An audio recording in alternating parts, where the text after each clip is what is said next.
Welcome to the Rugby Obsession Deep Dive. Today we're jumping straight into the real thick of it, that Ireland versus South Africa test match. An absolutely brutal physical contest. But we're going to cut through all the usual post-match noise and focus on one thing: the officiating of dangerous tackles. Yeah, and in a game that fast, that intense, safety around the head is, well, it's everything. And we've got a fantastic source for this. A forensic analysis from probably the most respected voice in the game, Nigel Owens. On his show, Whistle Watch. Exactly. He really unpacked the key decisions. He did. And he honed in on two specific moments from the first half that, crucially, did not get a yellow card. And he believes they fundamentally, quote, set the tone for the whole match. That's a powerful statement. The idea that if you let something slide early on, you create a precedent. Yeah. You change the rules of engagement for the rest of the 80 minutes. So Look. today, that's our mission. We are going to dive deep into those two moments. We'll look at why the referee, Matthew Carley, and his team saw enough mitigation to keep the cards in his pocket. And then we'll contrast that with Nigel Owens' perspective and why he thinks both tackles, despite being quite different, absolutely should have been yellow cards. All right, let's do it. And before we jump in, if you appreciate this kind of deep dive into the nitty-gritty of rugby, make sure you hit subscribe on Rugby Obsession so you never miss out. Okay, so where do we start? Right at the beginning, literally the opening minutes of the match. This is where that first line was drawn in the sand. It involves the Springboks fly half, Sacha Feinberg-Mngomezulu, on a cover tackle against the Irish winger, Tommy O'Brien. Right, I remember this one. O'Brien is flying. He's already sort of wrapped up by Pieter-Steph du Toit. Yeah, du Toit has a hold of him. And then Feinberg-Mngomezulu just comes thundering in to finish the job. He's aiming low, but the contact, it's high. There's definite contact with O'Brien's head. So the officials stop the game. They have a look. They penalize him. But after that chat with the TMO, they decide it doesn't cross the yellow card threshold. It's just a penalty. And this is where Nigel Owens just says, nope, stop. He's absolutely clear on it. He says he would have given a yellow card, no question. So what was the specific reason for him? What was the deal breaker? It wasn't just the height. I mean, the height was a factor, of course. But the critical thing for Owens was the absolute failure of tackle technique. What technically did he do wrong? The wrap, or the lack of a wrap.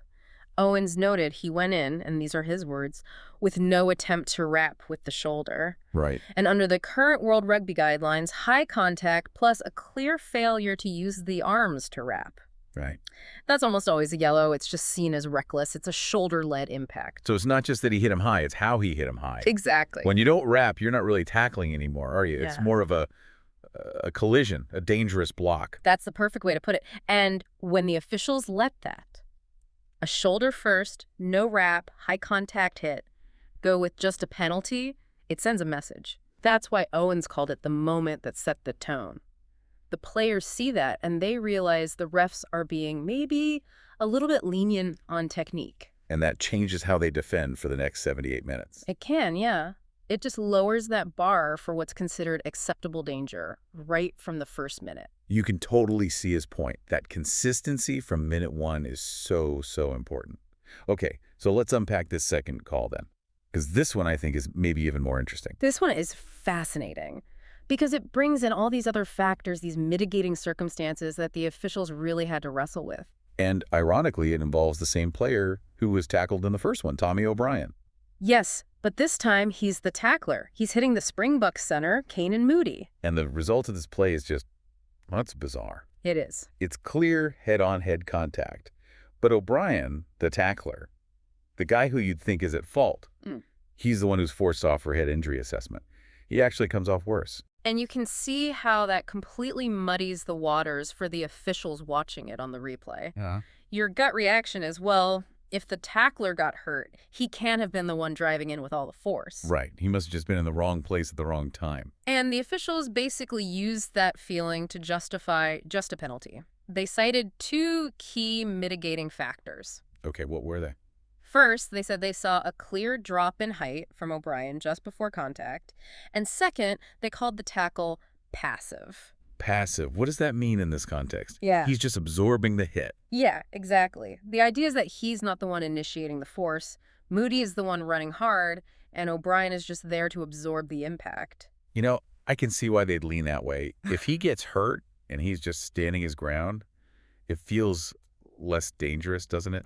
The intent isn't reckless. It's a really strong argument, and Owens actually addressed it. He was talking with Jamie Roberts, and he agreed, if a player is just absorbing the hit, then the degree of danger would be much lower. But, and this is the crucial part, he then brought it straight back to the tackler's absolute non-negotiable duty. Which is to get low. Which is always to get low. Even if it's a passive collision, that duty never goes away. And this is where Owens disagreed with the refs. He didn't think O'Brien dropped his height enough. Not nearly enough. He said O'Brien was only slightly bent at the knees and that he was still quite upright. And the principle is simple. If you stay upright and your shoulder makes contact with the head, even if you're just absorbing the force, you're still at fault. Because you haven't made the effort to get lower. That's the exact phrase he used. That is the critical nuance here. The law isn't about who came off worse. It's about who failed their technical duty of care. And in this case, it was O'Brien. Wow. So even with the weird outcome of the tackler needing an HIA, Owens' conclusion was that based on that upright stance, you probably would expect this to be a yellow card. So in Owens' world, that's 2 yellow cards that were missed. 2 yellows. The first one for a failure of technique, the no wrap.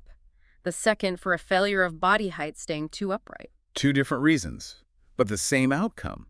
And when you let both of them slide, you can see how it creates this sort of confusion about where the line actually is.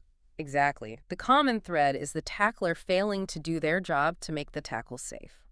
So what does this all mean then? I mean, where do we go from here? We can sit here and criticize the referees all day, but Owens' final point, and I think this is the most important thing for you listening, he shifts the blame completely. He does. He takes it away from the officials and puts it right on the players and the coaches. His final plea wasn't to the TMO, it was to the guys on the training pitch. He said it so clearly. Players and coaches get lower, avoid the shoulder, leading with the shoulder. But that's a monumental ask, isn't it? Yeah. To rewire the muscle memory of an elite athlete in the heat of a test match. Well, of course it is. I mean, these guys are trained to just explode into contact. Dropping your body height that much while keeping your power, it's incredibly hard. It is, but Owens believes it's the only real solution. Because if players change their technique, they, as he puts it, take everything out of the officials' hands then. Ah, I see. If the tackle is clearly and obviously legal and safe. There's no debate, no slow motion replays, no controversy. The game just flows, and more importantly, the players are safer. It's a win-win. It's the ideal scenario. The problem is, are we seeing it? Well, no, that's his point. As Owen said, despite all the law changes and the focus on safety, we're still not seeing that change in behavior on a consistent basis. It feels like players are still trying to find that line, to see how high they can get away with. They're testing the boundaries. And if officials keep finding reasons for mitigation, like a passive collision, then players will just keep pushing. That's why Owens thinks we need a stronger message. And that stronger message is more cards. It has to be. Mandatory yellow cards for incidents like these. If that player knows that a no-wrap, shoulder-led hit in the 3rd minute means 10 minutes in the bin, guaranteed. That's a much better teacher than a coaching session on a Tuesday. A far more immediate one, anyway. Which brings us right back to that first decision, doesn't it? If they'd just given the yellow card to Feinberg-Mngomezulu right at the start. The whole game might have been played differently, with a much higher degree of caution from everyone. And we really want to hear your thoughts on this. Do you agree with Nigel Owens? Should both of those have been yellow cards? Or do you stand with the on-field call? Let us know. Yeah, we'd love to know what you think. And if you're enjoying this kind of impartial, deep analysis, tell a friend about us. Maybe leave a review. And definitely remember to subscribe to Rugby Obsession wherever you get your deep dives. You don't want to miss these conversations. So to recap, we've looked at Owens' expert view on 2 massive calls in the Ireland-South Africa match. The first was a failure of technique, the lack of wrap. And the second was a failure of body height, not getting low enough, even in a passive collision. And the big takeaway, really, is that the ultimate responsibility has to fall on the players and coaches to change their behavior. To commit to lower, safer tackles, and just take these impossible decisions out of the referee's hands altogether. That behavioral change is really the final frontier for player safety. Thank you for listening to the Rugby Obsession Deep Dive, and we'll look forward to you listening to our next episode.